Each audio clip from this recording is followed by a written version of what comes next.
Hello, everyone. If you are someone who would really like to break that negative thinking and also feel safe in your body, then you're in for a treat because Rachael Kennard Wall is going to be talking about some of the habits that you can implement to to break that pattern and feel exactly that. So, welcome, Rachel. I'm going to hand straight over to you. Oh, hello, and thank you. Thank you, Julie. So today talking about, because so often with negative thoughts, we can think we need to change the words that we're using, positive affirmations and all that side. But there's a whole mind body reason as well as to why you might be having certain thoughts and internal dialogue. Because 80% of the thoughts that you have today, you had yesterday and the day before and the day before, and that will continue to happen going forwards if all of that's left unchecked. And so, one of the great ways to be able to change that is through how we are and how we feel within our body.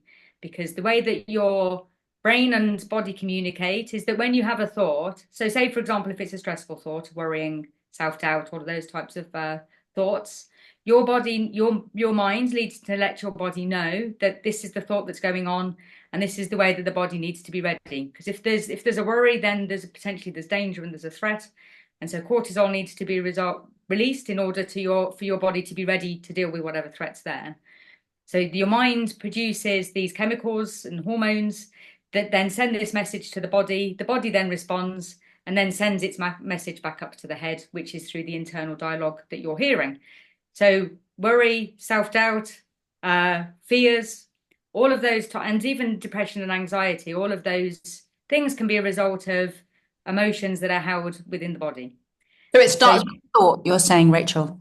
sometimes from a thought that then releases that chain of events, but sometimes you have emotions that are trapped in the body that then are sending back up a constant internal dialogue. And that's the bit that can often be missed, is that then you need to release those trapped emotions, which sometimes may need to be done through the help of an expert, people like ourselves. But then there's also ways that maybe you can also start to break that cycle for yourself too, or at least be able to stop those thoughts in their tracks through changing the way that you feel on that body level. So yeah, it's a big area that's missed with self-talk. You think it's my head, it's my head. No, sometimes it's the body letting the head know. So Yeah. good to know that. So tell us the habits that we need to implement. Well, I was wondering if you'd like to follow along with me as well. Ooh, I Yeah. do. So they're really, really simple exercises. So the first one is literally just about grounding. So just think about your feet on the floor. Think about how the weight of your body feels on the chair right now. If somebody's listening to this whilst they're wandering around, just think about being where you are. And then when you bring yourself to feeling where your body is, you're bringing yourself into the present moment. And in the present moment, you feel calmer, you feel more relaxed. So So simple and yet so powerful, and we forget that, don't we? massively, hugely. And then there's another one that's equally as simple. So when you're stressed, you become more tunnel visioned because you're focusing on what needs to be done. So literally, just to think about your peripheral vision, how broad your vision is, and just see how far you can see left to right. It just completely takes you out of that stress cycle immediately. I love that. And also, I know that when you actually focus on something and are aware of your peripheral vision, it's called the learning state, isn't it? You're much more likely to take information. Mm. Yeah, it is hugely. And when you're in that stage, because you come out of that stress state as well, so it's a learning state, your brain's also working in a way that you can start to see the solutions to things, overcome challenges. So when something is causing you stress, sometimes literally just bringing yourself into that state of, like I say, learning and the brain working in a better way, you then suddenly can find the answer to things. So yeah. Yeah. So if you're out in the streets, you need to be aware Hmm. of your peripheral vision. You do, definitely. And then, there's times that because when things are very busy, I can go into a stress state and then I just I just say to myself, peripheral vision.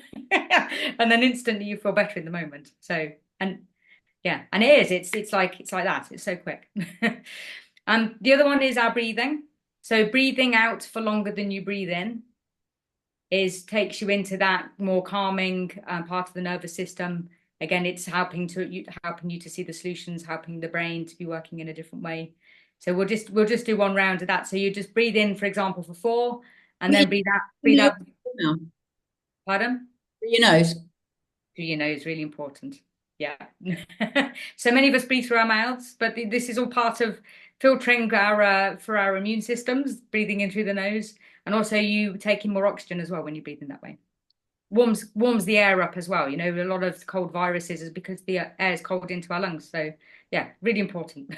So yeah, thank you for that. So yeah, so in through your nose. So in for 4, and then breathe out for 5 or 6. And if you can't do that, just make sure your out breath's longer than your in breath. So we'll just do that. And then out 2, 3, 4, 5, 6. And again, does that how even just doing 1 or 2 breaths like that, you can change how you feel instantly. And then the final one is about creating safety in your body. So with that, it's just think of a time when you felt safe, happy, content, that just in the moment, everything was great. And it's just remembering that moment in time and really tune into it and think about it. So it might be, because our brains work in different ways, it might be that you literally can see it and take yourself back there, or go through the details of that moment in time, and then to the point that you're then feeling that emotion. And then notice where you feel that in your body and almost like amplify it a little bit, make it a bit bigger. And when you do that, you're creating that safety within your body. And that can be a great exercise to do on a daily basis, because the more you do that and the more you bring your body back to that place of safety, the more that expands as well within your every day.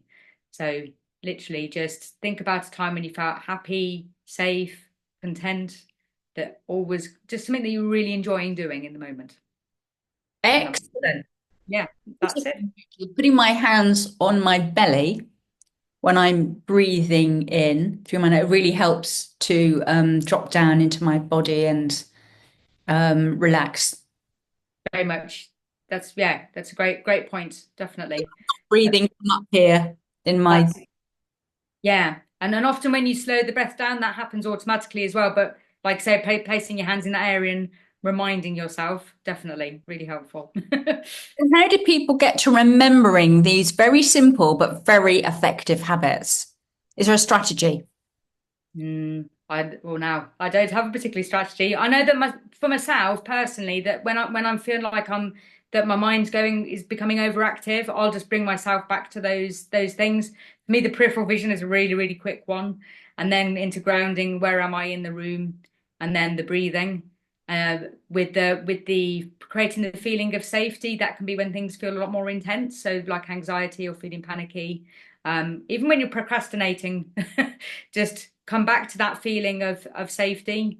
You'll find that your brain starts working in an entirely different way. So I would say try one, get used to it, and then yeah, just if you do the whole chain of them, you're just layering that up and helping you'll just be amazed at how quickly your thoughts change, those negative So thoughts. people that have tuned in, now or in the future, they may want to re-listen or re-watch this recording and maybe make a note of that. I think it's really useful to practice something like you were saying first thing in the morning to set Yeah. that off really well.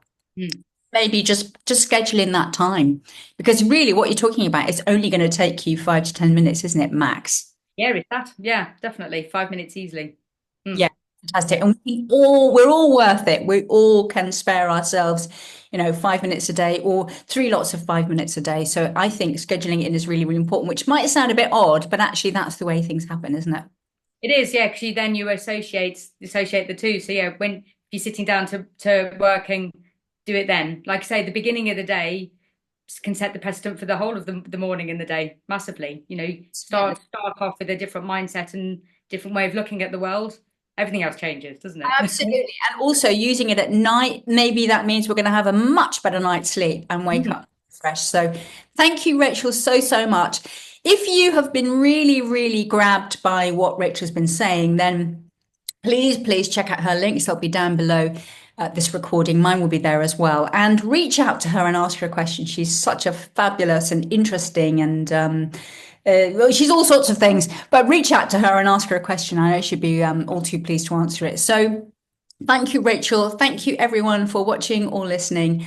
And here's to healthy, happy humans everywhere. Definitely.